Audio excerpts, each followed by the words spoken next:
Nonlinear optics এর part. এটা একটা বই থেকেই নিয়েছি ম্যাটারটা। বইটা হচ্ছে বয়েড আর কি, বয়েডের বই। তোমরা যদি ওর ফ্রি ভার্সন নেটে পেয়ে যাও, সেখান থেকে দেখবে। আমি সেখান থেকে যেটা যেটা প্রয়োজন সেইটাকে একটু মানে সামারাইজ করেছি, একটা জায়গায় ছোট করেছি, সেইটা আমি তোমাদের বুঝিয়ে দিচ্ছি। ঠিক আছে? ফলে এটাই পড়বে। এবারে এখানে থেকে দেখতে হবে যেমন প্রশ্ন থাকবে সে অনুযায়ী তোমাদেরকে অ্যান্সার গুলো বের করে দিতে হবে। বুঝিয়ে দিচ্ছি আমি সবটা। ননলিনিয়ার অপটিক্স এর আমাদের পড়তে হবে কি, ননলিনিয়ার অপটিক্স বলতে কি বোঝায়, মানে ননলিনিয়ারিটি মানেটা কি, সেইটাই প্রথমটাতে লেখা আছে। একটু ঠান্ডা মাথায় শোনো, যদি প্রবলেম হয় আমাকে একই কথা জিজ্ঞাসা করে নেবে, আমি জিজ্ঞাসা করে নেব। Nonlinear optics is the study of phenomena that occur as a consequence of the modification of the optical properties of a material system by presence of light.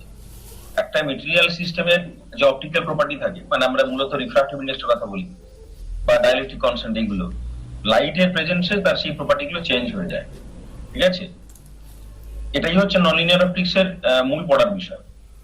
তাহলে মূল জিনিসটা কি হলো, যে কোনো মেটেরিয়াল মিডিয়াম, তার উপর যদি সুটেবল ফ্রিকোয়েন্সি বা ইন্টেন্সিটি লাইট এসে ইনসিডেন্ট হয়, তাহলে মিডিয়ামটার অপটিক্যাল প্রপার্টি সেগুলো চেঞ্জ হয়ে যেতে পারে। ঠিক আছে? এই চেঞ্জ হয়ে যাওয়ার ঘটনাটাই হচ্ছে ননলিনিয়ার অপটিক্স এর মূল আমাদের মানে টপিক অফ স্টাডি। এবার কোন লাইটের জন্য সেটা চেঞ্জ হতে পারে সেটা একটু বলা আছে। Typically only laser light is sufficiently intense to modify the optical properties of a material system. Laser light ছাড়া অন্য কোনো লাইট দিয়ে কিন্তু মেটেরিয়াল সিস্টেমের অপটিক্যাল প্রপার্টিকে চেঞ্জ করা যায় না।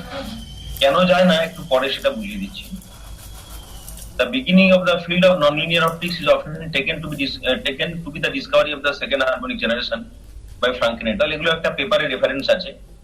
ফ্রাঙ্কেন বলে এক ভদ্রলোক, ফ্রাঙ্কেন এবং তার সহকর্মীরা, তারা 1961 সালে কি করেছিল না, সেকেন্ড হারমোনিক জেনারেশন ডিসকভার করেছিল। সেকেন্ড হারমোনিক জেনারেশনটা কি সেটা আমি আবার পরে বলবো। যে একটা রেডিয়েশন পড়লো, তার ফ্রিকোয়েন্সি নিউ, সেটা মেটেরিয়াল মিডিয়ামটার ভেতর দিয়ে যখন পাস করবে, সেটা টু নিউ ফ্রিকোয়েন্সির একটা হারমোনিক জেনারেশন করে, তাকে বলছে সেকেন্ড হারমোনিক জেনারেশন। এটা ডিসকভার হলো 1961 সালে। কিন্তু মাথায় রাখো, এই 1961 আগে 1960 সালে কি হলো না, প্রথম লেজার ডিসকভার হলো, ওটা পড়েছিল ruby laser, solid state laser. Shortly after the demonstration of the first working laser by Maiman 1960।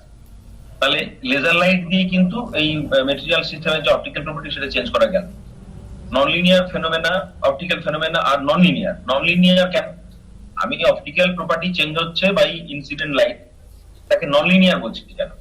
Nonlinear in the sense that they occur when the response of a material system to an applied optical field depends in a nonlinear manner on the strength of the optical field. তোমরা polarisation পড়েছো আগে। Polarisation, যে কোনো material মিডিয়ামের polarisation কার উপর depend করতো না, electric ফিল্ডের উপর ডিপেন্ড করতো। As a function of electric field parallel হতো। ইউজুয়ালি যে মেটেরিয়াল গুলোতে প্যারালাল হয়, আমরা তখন এইখানটা লিখতাম, এই কনস্ট্যান্টটা নিয়ে আসতাম কি না, এপসাইলন নট ইনটু কাই। এই কাইটাকে বলতাম সাসেপ্টিবিলিটি, আর এইটা ছিল ইলেকট্রিক ফিল্ড। তাহলে পি ইকুয়াল টু এইটা হলে আমরা বলতাম এটা লিনিয়ার রিলেশন আছে between polarisation and electric field. তাহলে ইলেকট্রিক ফিল্ড মেটেরিয়ালটার মধ্যে পোলারাইজেশন তৈরি করছে, আর পোলারাইজেশনটা এটা রিলেশনটা নন লিনিয়ার হলো, এটা লিনিয়ার রিলেশন। এই কাই ই যেটা সাসেপ্টিবিলিটি, জানো তোমরা, এর সাথে ডাইলেকট্রিক কনস্ট্যান্ট রিলেশন ছিল।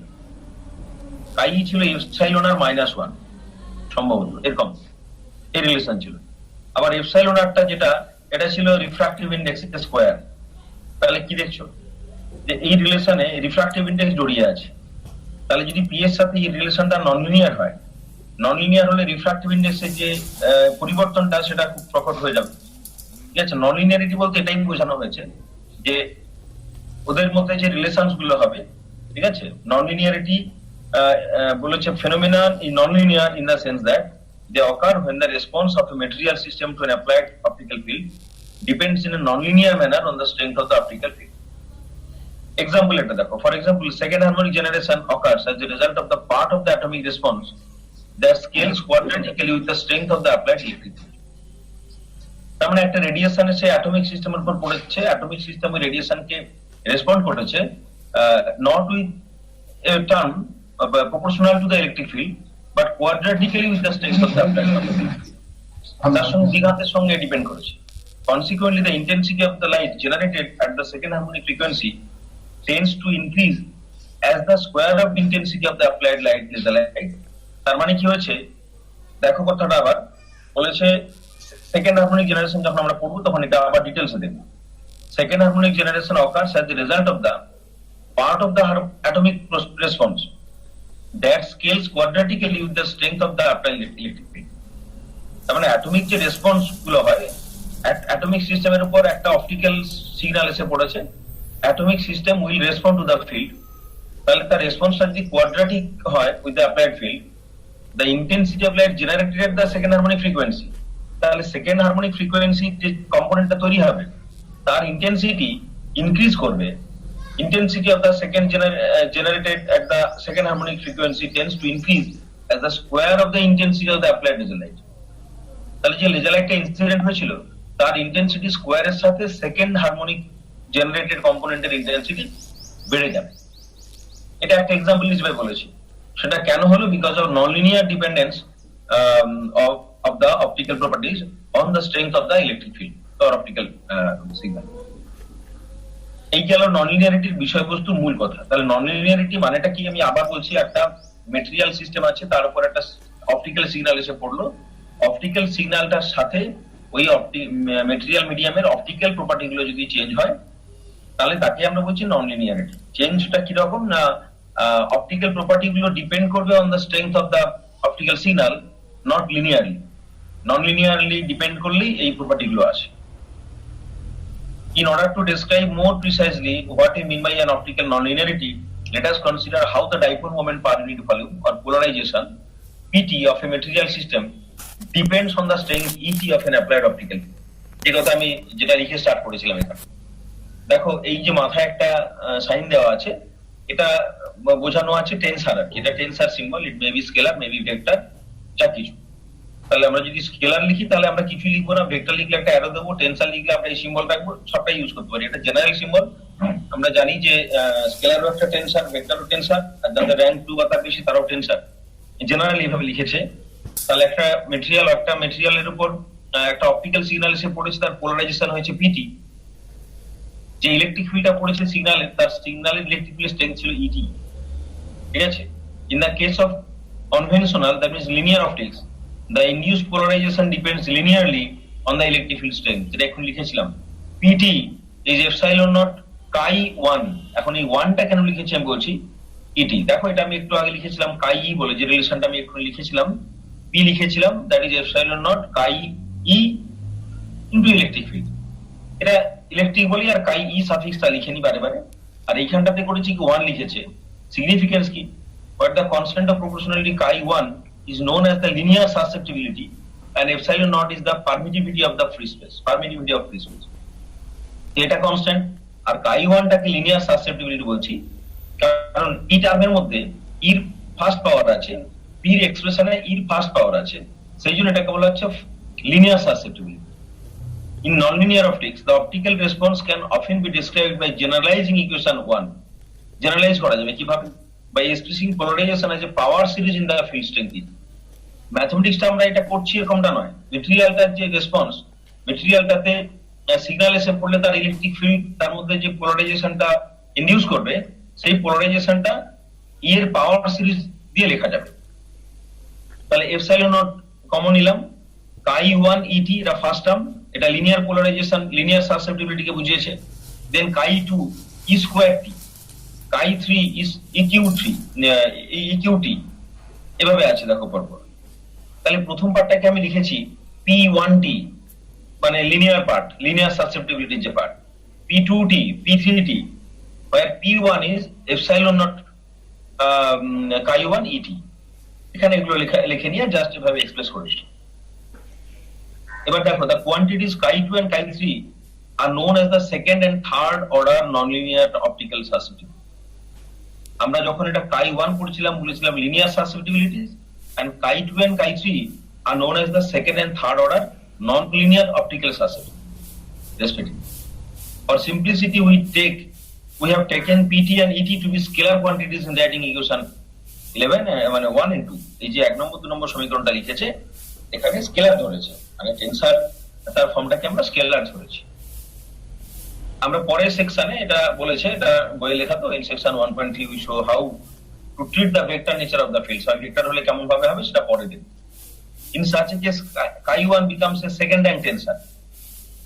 তোমরা একবারে সিম্পল লিখে চলে যাও, যদি আমি ভেক্টর ফর্মে লিখি তখন পি এর সাথে ই যখন রিলেশনটা লিখি, একটা একটা টেনসর ছিল তোমাদের আমি আগে পড়িয়েছি কোন একটা সেমিস্টারে, যেখানে প্লাজমা ছিল একটা 3/3 ম্যাট্রিক্স আছে, কাই এক্স এক্স এক্স কাই এক্স ওয়াই কাই এক্স জেড কাই ওয়াই এক্স কাই ওয়াই জেড ওয়াই ওয়াই কাই ওয়াই জেড কাই জেড এক্স কাই জেড ওয়াই কাই জেড জেড, এরকম একটা 3/3 ম্যাট্রিক্স আসতো। 3/3 ম্যাট্রিক্স মানে 3 ডাইমেনশনাল স্পেসে কত rank tensor? Second rank tensor. লিখেছি দেখো, in such a case chi1 becomes a second rank tensor, chi2 becomes a third rank tensor and so on. Vector ফর্মে যদি লেখা হয়, এটা প্রথমটা দেবে একটা সেকেন্ড র্যাঙ্ক টেনসর, এটা দেবে থার্ড র্যাঙ্ক টেনসর, এটা দিবে। In writing equation 1 and 2, এই দুটো সমীকরণ যখন লেখা হয়েছে in the form shown, we have also assumed that the polarization at time depends only on the instantaneous value of the electric field state. Polarization কিন্তু depend করছে কার উপরে? যে ইলেকট্রিক ফিল্ডের তাৎক্ষণিক ভ্যালুর উপর। E as a function of t, তার উপর ডিপেন্ড করেছে। The assumption that the medium responds instantaneously also implies that the medium must be lossless and dispersionless. Instantaneous যদি হয়, ক্রামার-ক্রনিক রিলেশন স্যাটিসফাই করবে, তাহলে মিডিয়ামের কোনো লস থাকবে না, মিডিয়ামের কোনো ডিসপারশন থাকবে না, এটা ইমপ্লাইড। ঠিক আছে, পরে আমরা দেখবো how to generalize this equation in the case of medium with dispersion and loss.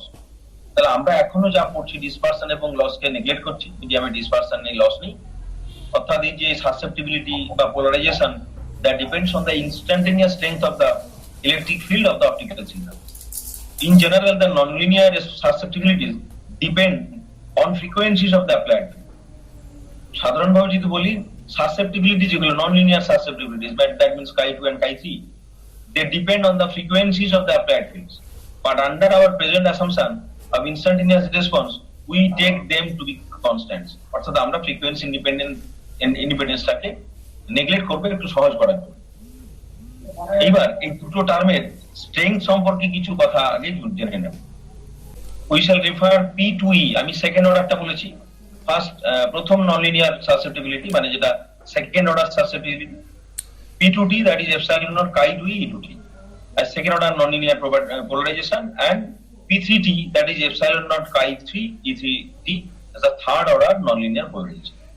We shall see later in this section that the physical processes that occur as a result of second order polarization tend to be distinct from those occur as a result of third order polarization. মানে আমি যদি second order polarisation ধরি, তাহলে physical processes গুলো যা যা হবে, ঠিক আছে, আমি যদি থার্ড অর্ডার ধরি, সেখান থেকে সেই প্রসেসেস গুলো একেবারে স্বতন্ত্র হবে, তার থেকে টোটালি আলাদা হবে, ডিস্টিংক্ট হবে। In addition, we shall show in this section that second order nonlinear optical interaction can occur only in non centrosymmetric crystal. এইগুলো থেকে পরীক্ষায় প্রশ্ন দেয় যে second order optical nonlinear interaction কাদের দেখা যাবে, কোন ধরনের মেটেরিয়ালের ক্ষেত্রে দেখা যাবে, কোন ক্রিস্টালের ক্ষেত্রে দেখা যাবে। Second order nonlinear optical interaction can occur only in non-centrosymmetric crystal, that is in the crystal that do not have inversion symmetry. তোমরা সলিড ফিজিক্সে ইনভার্সন সিমেট্রি পড়েছো, যে সমস্ত ক্রিস্টালের ইনভার্সন সিমেট্রি নেই, একমাত্র তারাই second order nonlinear optical interaction দেখায়। এবারে কারা কারা এক্সাম্পল, লিকুইড আছে, গ্যাস আছে, amorphous solids such as glass, and even many crystals display inversion symmetry. এদের ইনভার্সন সিমেট্রি আছে, তাহলে এরা second order nonlinear optical property দেখাবে না। chi2 vanishes identically for such media, and consequently such materials cannot produce second order nonlinear optical interaction. তাহলে এটা খুব important কোশ্চেনের মধ্যে যায়, কোন টাইপের মেটেরিয়ালের ভেতরে অপটিক্যাল সিগন্যাল ফেললে of suitable intensity second order nonlinear optical property তারা শো করে বা ননলিনিয়ার অপটিক্যাল প্রপার্টি ডেভেলপ করে। তারা যাদের মধ্যে নন সেন্ট্রোসিমেট্রি আছে, তার মানে যাদের ইনভার্সন সিমেট্রি নেই, একমাত্র তারাই সেকেন্ড অর্ডার হারমোনিক জেনারেশন করে, তারাই second order nonlinear optical property দেখায়। On the other hand, third order of nonlinear optical interactions, that means those described by chi3 susceptibility, can occur for both centrosymmetric and non-centrosymmetric media. তাহলে যাদের inversion symmetry নেই আর যাদের আছে, তারা সবাই কিন্তু third order দেখায়। এটা খুব সিম্পল, তোমরা যখন পড়েছিলে দেখবে, এসএইচএম পড়েছিলে, একটা ছিল হারমোনিক অসিলেশন, একটা ছিল নন হারমোনিক অ্যানহারমোনিক অসিলেশন। অ্যানহারমোনিক অসিলেশনের দুটো কোর্সের কোশ্চেন, একটা ছিল সিমেট্রিক আর একটা ছিল অ্যাসিমেট্রিক। যেটা সিমেট্রিক ছিল সেগুলোতে সব ইভেন পাওয়ার গুলো ছিল, দেখবে খেয়াল করে। ফলে একই রকম গল্পটা এখানে আছে। যাদের যারা নন সেন্ট্রোসিমেট্রিক ক্রিস্টাল, যাদের সেন্টার অফ সিমেট্রি নেই, মানে ইনভার্সন সিমেট্রি যাদের নেই, তারাই একমাত্র second order non linear optical property দেখায়। আর যাদের আছে বা না আছে তারা সবাই all show non linear optical property in the third order. এইবার এদের একটা কম্পারেটিভ স্টাডি, মানে ম্যাগনিটিউড কিরকম হয় সেটা একটু বুঝতে হবে। দেখো, অ্যাটমের মধ্যে একটা ইলেকট্রিক ফিল্ড থাকে, সেই অ্যাটমিক ইলেকট্রিক ফিল্ডের স্ট্রেংথ আমরা ভাবতে পারি না কতটা স্ট্রং হয়। অ্যাটমিক ইলেকট্রিক ফিল্ডের এক্সপ্রেশন মানে ভ্যালু ক্যালকুলেট করলে 10⁻11 ভোল্ট পার মিটার অর্ডারের হয়।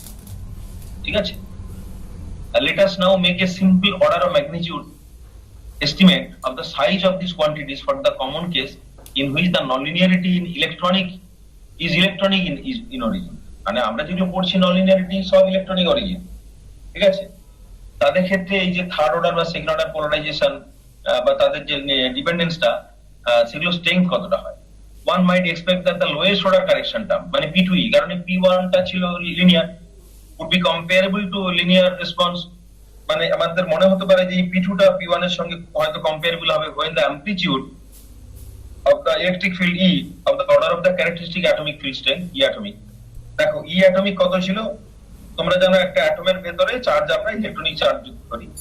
হ্যাঁ, একটা সিঙ্গেল প্রোটনে যদি আমি চার্জ ধরি, হাইড্রোজেন অ্যাটম ধরো, ভেতরে একটা প্রোটন আছে, তাহলে বাইরে ফিল্ড কত হবে, তার রেডিয়াসটা ছিল Bohr radius, first Bohr radius 1/4πε0 E/s0 square. Electronic charge ধরে নাও S0 জানি আমরা 4πε0 square by m square, Bohr radius 0.53 angstrom হয়। বসিয়ে দিলে অ্যাটমিক ফিল্ড হচ্ছে 5.14 এতটা। We thus expect that under conditions of non-resonant excitation, the second order susceptibility would be of the order of chi1 by E atomic। Second অর্ডারটা atomic দিয়ে ভাগ হয়ে যাবে। For condensed matter is of the order of unity, আমরা এটাকে এক ধরি বলে, and we hence expect that chi2 সেটা 1 by atomic square। তাহলে দেখো chi1 এর থেকে 10⁻12 গুণ হয়ে যাবে, chi3 -24 টাইমস হয়ে যাবে, অর্থাৎ ছোট হয়ে যাবে, কম্পারেবল হবে না। ওই যে chi1 chi2 chi3 বলছিলাম, তাদের যে স্ট্রেংথ গুলো, রিলেটিভ স্ট্রেংথ, অ্যাপারেন্টলি মনে হতে পারে যে chi1 এর থেকে chi2 খুব বেশি ছোট হবে না বা কম্পারেবল হয়তো হবে, তা কিন্তু নয়, তা অনেক অনেক ছোট। ঠিক আছে, এইবার these predictions are in fact quite accurate as one can see by comparing these values with the actual measured values of chi2। এবার chi2 এর মেজার্ড ভ্যালু পাওয়া যায়, সেগুলো যদি কম্পেয়ার করি বিভিন্ন মেটেরিয়ালের ক্ষেত্রে দেখা যাবে যে এই যে প্রেডিকশনটা তার সঙ্গে একদম মোটামুটি মিলে যায়। তাহলে প্রথমত এদের অর্ডার অফ ম্যাগনিটিউড সম্পর্কে একটা ধারণা রাখতে হবে। যদি লিনিয়ার প্রপার্টির কথা বলি, লিনিয়ার প্রপার্টি মানে কোনটা আসবে না, chi1। তাহলে তার যে স্ট্রেংথ হয় নন লিনিয়ার যেগুলো ছিল তার স্ট্রেংথের থেকে অনেকটা বেশি chi1। chi2 টা তার থেকে 10⁻12 times smaller, and chi3 10⁻24 times smaller. এইবার আমরা একটু ম্যাথমেটিক্যাল জায়গাতে আসি, ননলিনিয়ারিটি ভেতরে অ্যানালিসিসটা একটু বোঝার চেষ্টা করি। Most usual procedure for describing nonlinear optical phenomena is based on expressing the polarization in terms of applied electric field। তাহলে অপটিক্যাল ননলিনিয়ার ফেনোমেনা বুঝতে গেলে আমার প্রথম কাজ হচ্ছে to express polarization in terms of the electric field strength. ঠিক আছে, যেটা আমরা আগে লিখেছি পিটি ইকুয়াল টু, এই যে এক্সপ্রেশন গুলো ছিল এইগুলোতে লিখেছি, কিন্তু এই রিলেশনটা আসবে কার থ্রু দিয়ে, রিলেশনটা আসবে থ্রু ওয়েভ ইকুয়েশন। এই ইকুয়েশনটা তোমাদের জানা বলেছে, the reason why the polarization plays a key role in the description of nonlinear optical phenomena is that a time varying polarization can act as the source of new components of the electromagnetic field। polarization এ যদি time variation হয়, polarization এ time variation হলে তোমরা জানো del E del T that generates current মানে এই যে polarisation মধ্যে del T আছে। পোলারাইজেশন যদি টাইম রেট অফ চেঞ্জ হয়, টাইম ভ্যারিং পোলারাইজেশন মানে পোলারাইজেশন টাইমের সঙ্গে চেঞ্জ হয়। পোলারাইজেশন মানে কি ছিল, epsilon naught E plus epsilon naught E plus এরকম ডি ছিল, খেয়াল করে দেখবে ডি ছিল epsilon naught E plus P, epsilon naught E plus. তো পোলারাইজেশন টাইমের সাথে চেঞ্জ হচ্ছে মানে ডিসপ্লেসমেন্ট একটা টাইমের সাথে চেঞ্জ হচ্ছে, ডিসপ্লেসমেন্ট টাইমের সাথে চেঞ্জ হওয়া মানে ফিল্ড টাইমের সাথে চেঞ্জ হচ্ছে। তাহলে এই টার্মটা বেসিক্যালি রিপ্রেজেন্ট করে অ্যাক্সিলারেশন অফ ইলেকট্রন। চার্জের অ্যাক্সিলারেশন বোঝায় এই টার্মটা, অ্যাক্সিলারেশন বোঝালি চার্জের অ্যাক্সিলারেশন মানে কি, that will generate electromagnetic wave. এইটার জন্যই ননলিনিয়ারিটিটা চলে আসে। পোলারাইজেশন যখনই টাইম ডিপেন্ডেন্ট হয়ে যাবে তখনই the particle will execute oscillation with certain acceleration, and acceleration because of acceleration the particle will again radiate electromagnetic field। ঠিক সেই কথাটা বলেছে, দেখো কি বলেছে, the reason why the polarization plays a key role in the description of nonlinear optical phenomena, polarization কেন nonlinear optical phenomena তে কি রোল প্লে করে, is that the time varying polarization can act as the source of new components of the electromagnetic field। কি করে হচ্ছে সেটা বুঝিয়েছে, দেখো for example we can show easily that the wave equation in nonlinear optical media often has the form এইটা পাওয়া যায় কোত্থেকে, নিজেরা একটু ভাবতে পারছো? তোমরা যখন ওয়েভ ইকুয়েশন করতে ডেল টু ই মাইনাস এটা ছিল এই N square by C square হচ্ছে, নিচে থাকতো V square, del two E minus one by V square del two equal to zero, এই পার্টটা থাকতো না। এই পার্টটা এসে কোত্থেকে না, তোমাদের যে ইকুয়েশন পড়েছিলে কার্ল অফ বি, একটা ইকুয়েশন পড়েছিল না, curl of E equal to, আগের ক্লাসগুলোই পুরো পড়ালাম। কার্ল অফ ই কি ছিল? কার্ল অফ ই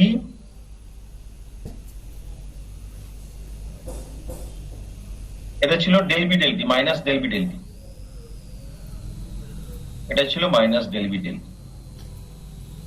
এইবার ঠিক বলছি তো, curl of equal to minus del B del T ছিল তো, এটা তো ছিলই, তোমরা পড়েছো এটা ম্যাক্সওয়েল মানে ইলেকট্রোম্যাগনেটিক ইন্ডাকশনের ল, ফ্যারাডেজ। এইবার পড়েছিলে আবার কার্ল অফ বি একটা ছিল, কার্ল অফ বি কি ছিল? কার্ল অফ বি ছিল mu zero del H del P, মানে সরি কার্ল অফ বি ছিল J plus del D del T, J plus del D del T, এটা ছিল। এবার আমি যদি কারেন্টটাকে না ধরি, এটা নেই, তাহলে ডেল ডি ডেল টি আছে এর ভেতরে, তাহলে এইটাকে যদি এই ইকুয়েশনটা কার্ল নেই, এটা কোত্থেকে এসে বুঝে নিতে হবে তোমাদের, নাহলে জিনিসটা পড়তে গেলে খারাপ লাগবে। কার্ল অফ নিয়ে নাও, কার্ল অফ নিলে কি আসবে? কার্ল অফ করে দিলে এটা চলে আসবে minus del del T of curl of B, minus del del T of curl of B. Curl of B মানে এই যে ছিল, যেটা আমি বাদ দিলাম, তাহলে এটা থাকতো ডেল ডি ডেল টি, মানে তাহলে del T two of D, D মানে একটু লিখেছিলাম epsilon naught E plus P, epsilon naught E plus P.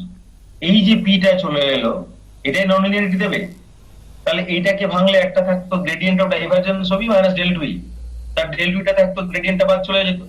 এই যে সেকেন্ড পার্টটা, এটাকে ডান দিকে বাঁ দিকে নিলে এটা পাওয়া যেত, আর ডান দিকে ডেল টি টু পি, এইটাই তোমাকে দিয়েছে এই জিনিস।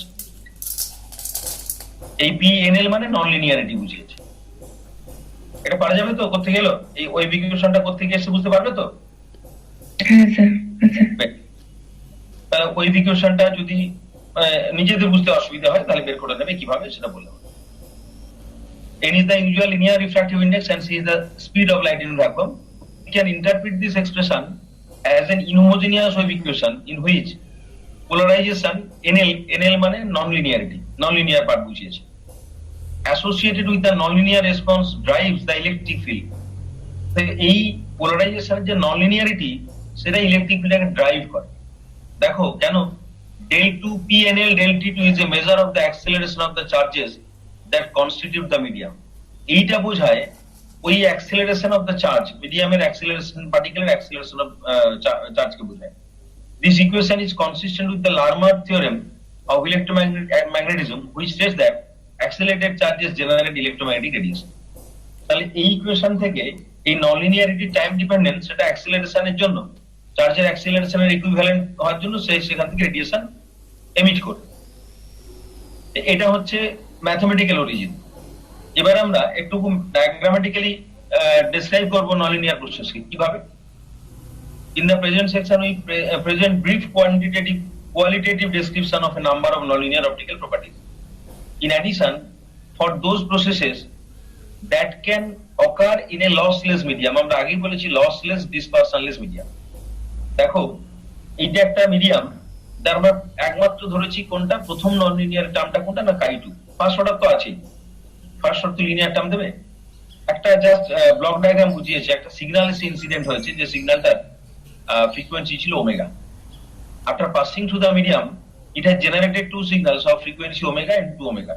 দেখো ওমেগাটা 2 ওমেগা টু ওমেগা ডাবল, তাহলে এটাকে বলছি আমরা second harmonic component. Energy level দিয়ে এভাবে বোঝানো হয়েছে, আমি সিগনিফিকেন্স প্রত্যেকটার বলছি কি আছে।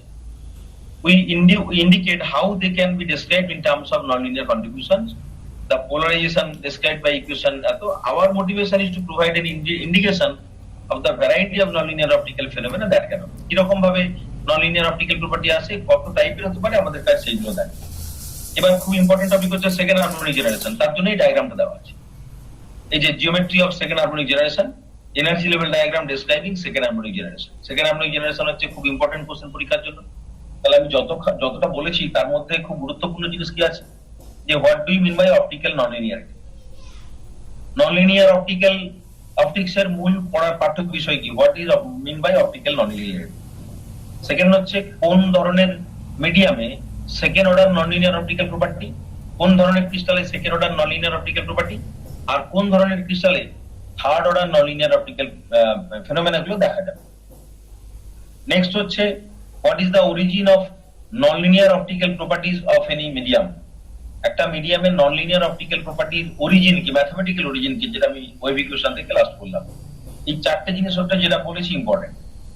তারপরে আমি একটা কথা বলেছি যে অপটিক্যাল ননলিনিয়ারিটি স্টাডি করার জন্য বা একটা মিডিয়ামের অপটিক্যাল ননলিনিয়ার রেসপন্স দেখার জন্য কোন ধরনের সিগন্যাল হচ্ছে ম্যান্ডেটরি, কোন সিগন্যাল ছাড়া অপটিক্যাল ননলিনিয়ারিটি কোন মিডিয়ামে স্টাডি করা সম্ভব নয়। আমি আগে বলেছিলাম সেটা হচ্ছে লেজার লাইট, সুটেবল ইন্টেন্সিটি ছাড়া দেখা যাবে না। সেই জন্য 1961 প্রথম ননলিনিয়ারিটি ডিসকভার্ড হয়েছিল, 1960 প্রথম লেজার ডিসকভার্ড হল। তাহলে এইগুলো হচ্ছে মূল জায়গা। একটু প্যারা করে বইতে লিখেছে, অনেক সুন্দর করে গুছিয়ে লিখেছে, পড়বে, কিন্তু মূল জায়গাগুলো এগুলো। তোমরা এগুলোকে প্রিন্ট করে এই জায়গাগুলো হাইলাইট করে নেবে, যে সেইগুলোকে ভালো করে মনে রাখার চেষ্টা। এবারে চলে আসো সেকেন্ড হারমোনিক জেনারেশন। এটা একটু ম্যাথমেটিক্স আছে, একটু বোঝো। As an example of nonlinear optical interaction, let us consider the process of second harmonic generation, which is illustrated schematically in figure 121. এই ছবিতে দেখিয়েছে। As here a laser beam whose electric field strength is represented as ET, এটা কিন্তু টোটালটা scalar ফর্মে লিখেছে। ET এটা একটু খাতা পেন ধরে নিজেরা করবে, এটা এই ক্যালকুলেশনটা বুঝতে পারবে না, ক্যালকুলেশনটা কি উপর দিয়ে চলে যাবে।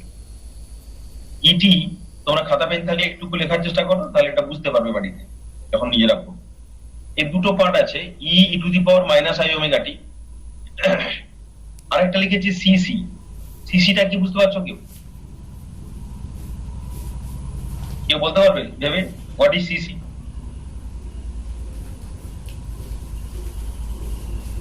বড় বই তো তারা এইভাবে সংক্ষেপে নোটেশন ইউজ করেছে। এই সিসি মানে হচ্ছে এক কথায় কমপ্লেক্স কনজুগেট, তাকে সিসি লিখেছে। তো এখানে এর কমপ্লেক্স কনজুগেট কোনটা? ই স্টার। এইটা কিন্তু ফাংশনটা বোঝানোর জন্য এখানে ইউজ করে, সেটা কিন্তু এইটা নয়, বোঝার চেষ্টা করো। এটা অ্যামপ্লিটিউডটাকে বুঝিয়েছে, এটা টাইমের ফাংশন নয়। এটা এর সঙ্গে থাকবে E to the power I omega T. এবার তুমি যখন এটা ইলেকট্রিক ফিল্ডটা ধরেছে, এই যে কমপ্লেক্স কনজুগেটটা হচ্ছে এইটা। এবার দেখো কি বলেছে,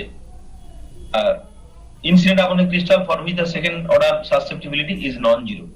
তাহলে প্রথম ননলিনিয়ার টার্ম যেটা নন জিরো, সেটা হচ্ছে সেকেন্ড অর্ডার ননলিনিয়ার সাসসেপ্টিবিলিটি, সেটাই নন জিরো। এবার বলেছে দেখো, the nonlinear polarization that is created in such a crystal is given according to equation 112, যেটা কি ছিল P2T as chi epsilon naught chi 2 e square। এবারে এইটাকে যদি তুমি স্কয়ার করো, স্কয়ার মানে কি হবে, এই ক্যালকুলেশনটা নিজেরা একটু দেখবে। এ স্কয়ার করলে কি হবে দেখো, এইটা স্কয়ার মানে হচ্ছে এটা যখনই স্কয়ার করবে এইটার সঙ্গে মাল্টিপ্লিকেশন হবে এইটা আবার নিচে, ঠিক আছে? এই জিনিসটা আবার মাল্টিপ্লিকেশন হবে, তাহলে E to the power minus I omega T একটা পার্ট আসবে, আর আসবে E star E to the power I omega T. দেখো মাল্টিপ্লাই করলে প্রথমে একটা আসবে ই স্কয়ার, এই যে এটা আসবে ই স্কয়ার। আচ্ছা এইটার সঙ্গে এইটা মাল্টিপ্লাই করি, টাইম পার্টটা চলে গেল, তাহলে কি থাকলো, একটা থাকলো। এখানে আমি বাঁদিকে যে ফ্যাক্টরটা ছিল সেটা লিখিনি, খালি স্কয়ারটাকে মাল্টিপ্লাই করেছি। এটা আসবে ই স্টার ই স্টার, এই প্রথমটা E star E to the power minus 2i omega T. আরেকটা থাকবে দেখো, এই যে এইখান থেকে ই স্টার ই, এটা আবার আসবে, এই যে এটা তাহলে ই স্টার ইন্টু ই, আমি ঠিক লিখেছি, ই স্টার ইন্টু ই করলে এটা থাকবে না, আমি বলে দিলাম এটা থাকবে। আবার একটা থাকবে ই স্টার ইন্টু ই, তাহলে এটা ডাবল হয়ে গেল, 2 ই স্টার ডাবল হয়ে গেল, এটার সঙ্গে এটা, এটার সঙ্গে এটা। এইবার দেখো এইটার সঙ্গে এটা মাল্টিপ্লাই করলে কি আসবে, E square E to the power minus 2i omega T. আর একটা থাকবে ই স্টার স্কোয়ার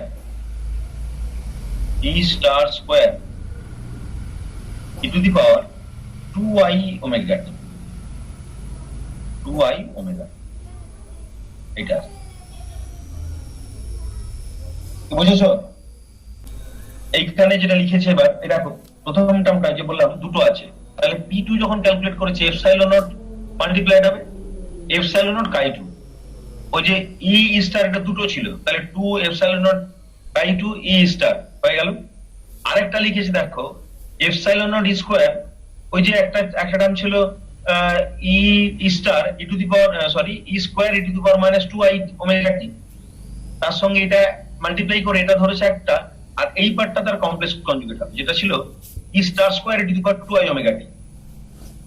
এটার সঙ্গে একটা, এটাকে বাদিকে যদি কমন নিয়ে নাও epsilon naught chi 2, epsilon naught chi 2 কে বাদিকে কমন নাও, কমন নিলে ডান দিকে কি পেতে, E square E to the power minus 2i omega T, plus ছিল E star square E to the power 2i omega T.